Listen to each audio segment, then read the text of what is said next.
Реализацијата на капитален проект каков што е изградбата на пречистителна станица за отпадни води и рехабилитација и проширување на приоритетна канализациона мрежа успеа да ги вжешти главите на битолските советници. Проектот е веќе започнат со реализација и истата се одвива етапно, а сегашната власт ги припишува заслугите и се кити со туги перја, велат од опозицијската ВМРО ДПМН. Мислам дека крајно несериозно е проекти кои ги работеше наназад ВМРО ДПМН да ги представувате како ваша заслуга.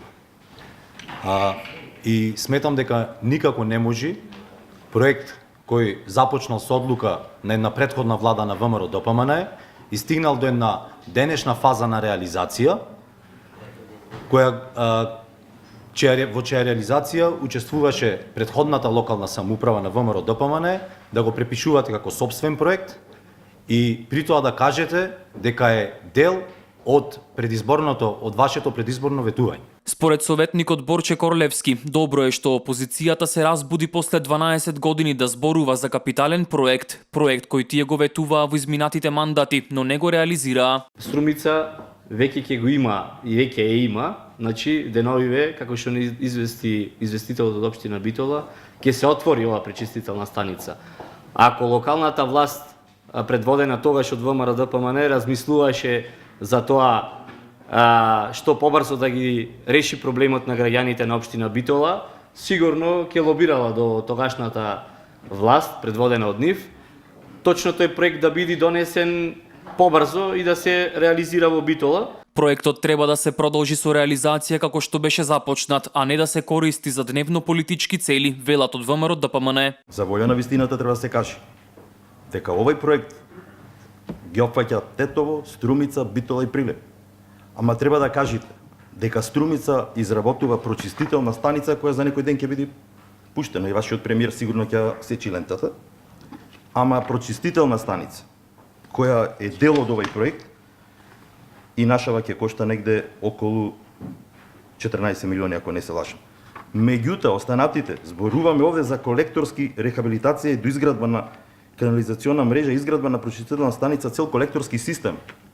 Ова знаете што е? Ова е неспоредливо. Значи, прочистителна станица е една работа, ја има во многу градови.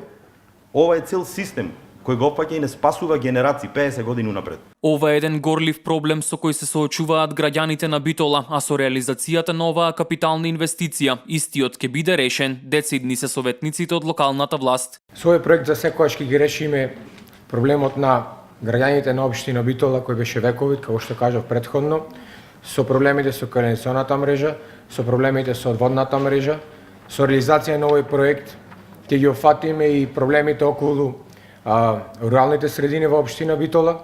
Со реализација на овој проект ќе овозможиме полесно функционирање на индустријскиот дел во општина Битола, затоа што во овој проект исто така се е опфатен и индустријскиот дел од градот од општина Битола. Советниците од независната листа поинаку побараа партиите застапени во Советот да престанат со политичките препукувања и да се испочитуваат дадените рокови за реализација на овој проект. Тој отпадна биомаса што ја спомнавте, значи непреработена не е баш пријатна за животната средина и дека сегашен предлог во проектот стои дека таа треба да се одлага во Мегленци или да се согори во печките во рек Битола.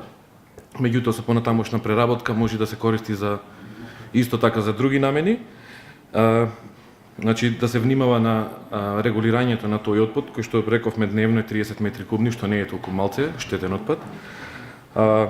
За друго би сакал да ви напоменам исто дека самиот проект ќе значи поголеми сметки за битолчани, значи за зголемување на трошокот за нискоградба. И би сакал да внимавате на цената да не се оптерети премногу граѓанинот на Битола. Проектот е вреден околу 30 милиони евра, од кои 20 се обезбедени од ИПА фондовите, а останатите средства ги обезбедува централната власт. Одлуката за давање согласност за овој проект Советот ја донесе едногласно. На денешната седница на местото на досегашниот советник Сонја Карапец беше верификуван мандатот на Емилија Костурски.